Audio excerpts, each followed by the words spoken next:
By நிறைய பதிவுகள் நீங்க வசியத்தை பத்தி கொடுத்திருக்கீங்க இல்லையா, தாந்திரிகத்தை பத்தியும் பேசியிருக்கோம். இந்த எச்சினி வசியம் அப்படின்னு சொல்றாங்களே, அப்படின்னா என்ன? இந்த எச்சினி வசியம் நீங்க பண்றீங்களா? தாந்திரிகர் அந்த தெருவில் வராதனால இந்த தெரு வீட்டுக்குள்ள போயிடுவாங்க. ஐயோ, அந்த அளவுக்கு பயம் இருந்தது. ஆனா நீ என்ன வாங்கணும்னு சொல்லிட்டு நீ முடிவு பண்றது கிடையாது. நீ என்ன வாங்கணும், இயற்கை முடிவு பண்ணணும், வாழ்க்கை முடிவு பண்ணும். எனக்கு எந்த கர்மாவும் கிடையாது. ஸோ நான் வாழ்த்துனா நல்லது நடக்குது, அதே மாதிரி நான் செஞ்சு கொடுத்தா நல்லது நடக்கும். இவ்வளோ ஏன் சொல்லி வரேன்னா, மக்களுக்கு என்னன்னா, நீங்க வாழ்ற வாழ்க்கை தான் உங்களுக்கு எல்லாமே வசியமாயிடும். சொந்தம் பந்தம் மாமா மச்சா ஒரு குடும்பமா இருக்கிறதுக்கு நீ வசியம் பண்ணிக்கலாம். உன்னோட முதலாளியை நீ வசியம் பண்ணி கையில் வச்சுக்கலாம். சொத்து அனுபவிக்க கிடையாது, அவன் மனசுல நீ இடம் பிடிக்கிறதுக்கு.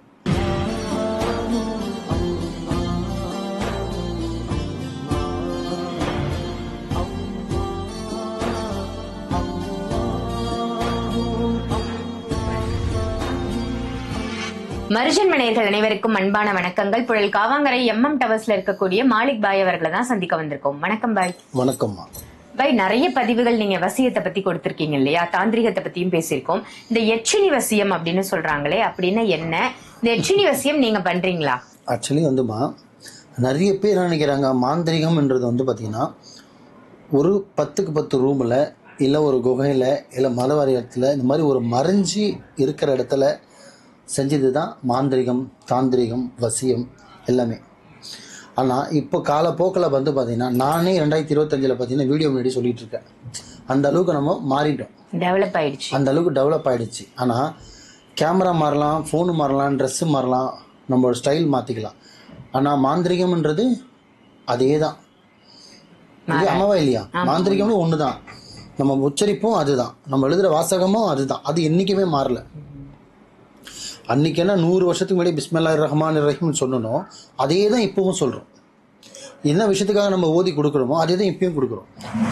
ஸோ இது எதுவுமே மாறல. நம்ம உடைகள் மாறிச்சு, நட மாறிச்சு, பாவனை மாறிச்சு, ஸ்டைல் மாற்றிக்கிட்டோம். நிறைய நம்மளை சுற்றி நடந்திருக்கு. ஃபர்ஸ்ட்லாம் பார்த்தீங்கன்னா மாந்திரிகர் ஒருத்தர் இருக்காருனாலே அந்த தெரு பக்கம் கூட யாரும் போக மாட்டாங்க. ஆமா, ரொம்ப பயப்படுறவங்க தான். 100% உண்மை, இதுதான் உண்மை. ஏன்னா எங்கள் அப்பா எங்கள் முன்னோர்கள்லாம் பண்ணும்போது பார்த்தீங்கன்னா அவங்கள பார்த்தாலே பயம் வரும். இப்போ எனக்கு வீட்டில் என்னோட ஆஃபீஸ்க்கு குழந்தை வந்தோட பார்த்து சிரிக்குது. எனக்கு முகம் அந்த மாதிரி இருக்குது, நம்ம சிரித்து பேசுறது சிரிக்குது. ஆனால் மாந்திரிகர் அந்த தெருவில் வராதனால இந்த தெரு வீட்டுக்குள்ளே போயிடுவாங்க. ஐயோ, அந்த அளவுக்கு பயம் இருந்தது. ஆனால் எதுவுமே தெரியாத அச்சச்சா கச்சச்சா மாதிரி நான் வசியம் பண்ணுறேன், பெண் வசியன்றான், அன்வசியன்றான், எச்சினி வசியன்றான், மோகினி வசியன்றான், கொலை என்ன சொல்லணும், என்கிட்ட அது இருக்குது இது இருக்குன்ற மாதிரி ஏதோ அச்சு விட்றாங்க. தயவு செஞ்ச மக்களே, அந்த மாதிரிலாம் ஒன்றும் கிடையாது. எங்கேயும் போயிட்டு ஏமாறாதீங்க. நிறைய ஆண்களுக்காகட்டும் பெண்களுக்காகட்டும் ஒரு ஆசை இருக்குது. என்னன்னு பார்த்தீங்கன்னா, இவங்க வசியம் பண்ணால் வசியம் ஆகிறாங்க இல்லையா, அப்போ அந்த வசியத்தை நம்ம கற்றுக்கிட்டு நம்ம வசியம் பண்ணால் வசியம் ஆகிடுவாங்க அப்படின்னு. இது கற்றுக்கிறதுக்கோ ஏபிசிடியோ இனவோ 1-2 கிடையாது. இது மேக்ஸோ ஃபிசிக்ஸோ டீச்சிங் கிடையாது. ஈஸியாக கற்றுக்கிறதுக்கு உன்னோட ஜீனில் வரணும். இப்போ நான் இங்கே உட்காந்துட்டு இருக்கேன்னா என் ஃபீல்டுக்கும் எனக்கும் சம்மந்தமே கிடையாது. நான் நினச்சாலும் எனக்கு அந்த ஃபீல்டில் இருக்க முடியல. என்னை தூக்கிட்டு இதே ஃபீல்டில் விட்டுட்டாங்க. ஆட்டோமேட்டிக்காக அது வந்துட்டோம். ஏன்னா இயற்கை. நீ என்ன வாங்கணும்னு சொல்லிட்டு நீ முடிவு பண்ணுறது கிடையாது. நீ என்ன வாங்கணும், இயற்கை முடிவு பண்ணணும், வாழ்க்கை முடிவு பண்ணணும். நீ ஸ்டார் ஆகணும்னு விதி இருந்தால் ஸ்டார் ஆகியே தீருவேன். நீ யாசகம் வாங்கணும்னு நீ கையெழுத்து இருந்தது, நான் தலையெழுத்து நீ வாங்கியே தீருவேன். யாசகம் எழுதுறவன் ஸ்டார் ஆகணும்னு முடியாத ஒரு விஷயம். ஆனால் அதுவே ஆகணுன்ற விதி இருந்தால் ஆயிடும். விதி மதியால் வெல்ல முடியாது. உனக்கானது வந்தே தீரும். அதே மாதிரி உங்ககிட்ட இருந்து போகணுன்ற விதி இருந்தால் போயே தீரும். இதுதான் வாழ்க்கை, ப்ராக்டிக்கல். இதுக்கு நடுவில் ஒருத்தர் மாந்திரிகை இப்போ நான் பண்ணுறேன், ஆண் பெண் வசியம் பண்ணுறேன், சேர்த்து வைக்கிறேன்னா, நான் எழுத்தில் பாதி எழுதுறேன்னா என் உள்ளத்தில் பாதி உண்மை இருக்கணும். நான் எழுதி கொடுக்குற விஷயத்தில் உண்மை இருக்குன்னா நான் உண்மையாக இருக்கணும். என் மனசு சுத்தமாக இருக்கணும். நான் கொடுக்குற பொருள் சுத்தமாக நல்ல எண்ணத்தோட கொடுத்தேன்னா அந்த நல்ல விஷயம் நடக்கும். புரிஞ்சுங்களா நான் சொல்ல வருது? என் மனசில் அழுக்க வச்சுக்கிட்டு நான் மாந்திரிகம் பண்ணேன்னா வேலை செய்யாது, பலிக்காது. ஏன்னா உடைகள் போட்டுக்கிட்டு, குல்லா போட்டுக்கிட்டு, பச்சை துணி போட்டு, மணி போட்டுருந்தா மட்டும் பாயாயிட முடியாது. புரியுதுங்களா? நம்ம சொல்கிற ஒரு வார்த்தையில உண்மை இருக்கணும், உன் கண்ணில் உண்மை இருக்கணும், உங்களோட வார்த்தையில் உண்மை இருக்கணும். ஒன்றும் இல்லை, நல்லா இருங்கன்னு வாழ்த்துனாலே எந்த ஒரு பொருளும் தேவையில்லை. நீங்கள் போக முடிஞ்சிடும் சொன்னால் அது முடிஞ்சிடணும். அந்த அளவுக்கு எனக்கு நம்மகிட்ட பவர் இருக்கணும். அல்லாவோட கிருபையால எனக்கு அந்த வரம் இருக்குது. இதுக்கு காரணம் என்னன்னா, என்னோட எண்ணம் நல்லா இருக்குது, எனக்கு எந்த கர்மாவும் கிடையாது. ஸோ நான் வாழ்த்துனா நல்லது நடக்குது, அதே மாதிரி நான் செஞ்சு கொடுத்தா நல்லது நடக்கும். இவ்வளோ ஏன் சொல்லி வரேன்னா, மக்களுக்கு என்னென்னா, நீங்கள் வாழ்கிற வாழ்க்கை தான் உங்களுக்கு எல்லாமே வசியமாயிடும். உங்களோட உள்ளத்தை சரியாக வைங்க, உங்களோட எண்ணங்கள் சரியாக வைங்க, உங்களோட பாதையை ஒரே நிலையாக ஒரு கோடு போட்டு நீங்கள் ட்ராவல் பண்ணி பாருங்கள்.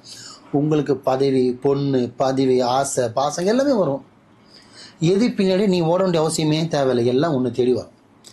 ஆனால் இது எல்லாத்துக்கு பின்னாடி நீ ஓட ஆரம்பிச்சுன்னா, ஓட ஆரம்பிக்கிறேன்னு அர்த்தம் இல்லை, அதை துரத்த ஆரம்பிக்கிற, அது உன்னை விட்டு ஓடிக்கிட்டே இருக்கும். நீ வேணான்னு விதைக்கிட்டு நீங்கள் ஒரு கோடு போட்டு நீங்கள் போய் பாருங்களேன், எல்லாமே இப்போ கட்சியில் கூப்பிடுவாங்க, நீங்கள் போஸ்டிங் வாங்கிறீங்களா, இந்த பிஸ்னஸ் பண்ணுறீங்களா, அந்த பிஸ்னஸ் பண்ணுறீங்களா, ஒரு பொண்ணு வந்து ப்ரப்போஸ் பண்ணோம். ஏன்னா எது நீங்கள் வேணான்னு சொல்றியோ அதுதான் உனக்கானது. எது நீ வேணும்னு ஓடுறியோ அது உனக்கானது கிடையாது. இதுதான் ப்ராக்டிக்கல். சரிங்களா? தயவு செஞ்சு சொல்கிறேன், எந்த ஜோதிஷர்கிட்டையும் சரி, எந்த சாமியார்கிட்டையும் சரி, எந்த பாய்கிட்டையும் சரி, என்கிட்டையும் சரி, இந்த வித்தையை கற்றுக்கலாம், எச்சினி வசியம் பண்ணலாம், ஜின்னு வச்சுக்கலாம். தயவு செஞ்சு இது மாதிரிலாம் ட்ரை பண்ணாதீங்க. அந்த மாதிரி ஒன்று கிடையாது. ஆனால் எச்சினி வசி என்றால் என்னன்னா, இப்போ என்கிட்ட வந்து ஃபஸ்ட்டு எச்சினி என்ன தெரியுங்களா? எச்சினி வந்து பார்த்திங்கன்னா உருவமாலாம் இருக்காது. அது வந்து பார்த்திங்கன்னா ஒரு பொருள் அடைக்கலாம், தாயத்தில் அடைக்கலாம், பொருளில் அடைக்கலாம், ஒரு பொம்மைக்கு உயிர் கொடுக்கலாம். இதுதான் வந்து எச்சினி வசின்னு சொல்லுவாங்க. கண்ணுக்கு தெரியாது. இப்போ நீங்கள் முன்னாடி என் ஓப்பனாகவே சொல்கிறேம்மா, எச்சினின்னா நான் என் மாதிரி நீங்கள் உட்காருங்கன்னா, நீங்கள் உள்ளே வந்து உட்காந்தோன்னே உங்கள் பேரை மட்டும் தான் நீங்கள் சொல்லணும். மொத்த விஷயத்தை என் காதுக்கு அது சொல்லும். நீங்கள் எதுக்காக வந்தீங்க, என்ன பண்ண வந்திருக்கீங்க, என்ன செய்ய வந்திருக்கீங்க, என்ன எண்ணத்தால் வந்திருக்கீங்க, முழுக்கணும் என் காதில் சொல்லும். உட்காந்துன்னு சொல்லிடலாம், நீங்கள் என்ன விஷயத்துக்கு வந்திருக்கீங்க, இது பண்ணிட்டு வந்திருக்கீங்க, இது கேட்டு வந்திருக்கீங்க நம்ம சொல்லலாம். அந்த அளவுக்கு வசியம் பண்ணி நம்ம வச்சுருப்போம். அதுக்கு பேர் தான் எச்சினி வசியம். இது சாதாரண மனுஷனால் முடியுமா? முடியாது. அதுக்காக தான் நான் இவ்வளவும் சொல்லி காமிச்சேன். இதுதான் எச்சினி வசியம். நம்ம ஒரு தனிப்பட்ட மனிதனுக்கு என்ன வசியம் பண்ணிக்கலாம்னு பார்த்தீங்கன்னா அதையும் சொல்லித்தரேன். கல்யாணம் ஆகாதவன் இருக்கேன், லவ் பண்ணிக்கிட்டு இருக்கேன்னா ஒரு ஆண் பெண் வசியம் பண்ணலாம். பெண்ணுக்கு ஆண் பண்ணலாம், ஆணுக்கு பெண் பண்ணலாம். மனைவி வசியம் பண்ணலாம், பெற்றோர்களை வசியம் பண்ணலாம். உன்னோட சொந்தம், பந்தம், மாமா, மச்சான், ஒரு குடும்பமாக இருக்கிறதுக்கு நீ வசியம் பண்ணிக்கலாம். உன்னோட முதலாளியை நீ வசியம் பண்ணி கையில் வச்சுக்கலாம். சொத்து அனுபவிக்க கிடையாது, அவன் மனசில் நீ இடம் பிடிக்கிறதுக்கு. அவன் சொத்து அனுபவிக்க ஆசைப்படாது, நடக்காது. அவன் மனசில் நல்ல எண்ணம், உன் மேலே ஒரு நல்ல ஒரு விருப்பமும், உன் மேலே ஒரு அன்பு பாசமாக இருக்கிறதுக்கு வசியம் பண்ணலாம்.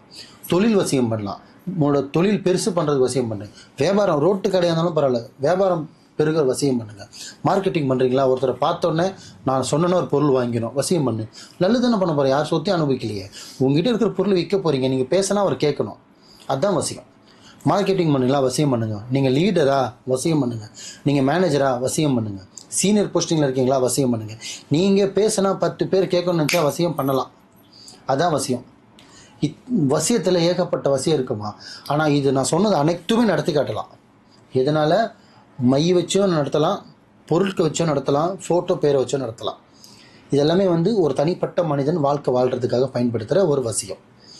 இதை விட்டுட்டு இன்னொருத்தன் மன ஆசைப்படுறது, இன்னொருத்தன் சொத்து ஆசைப்படுறது, இன்னொருத்தன் பதவி ஆசைப்படுறது, இதெல்லாமே ஆசைப்பட்டீங்கன்னா உங்களுக்கானது உங்கள் வந்தே சேரும்.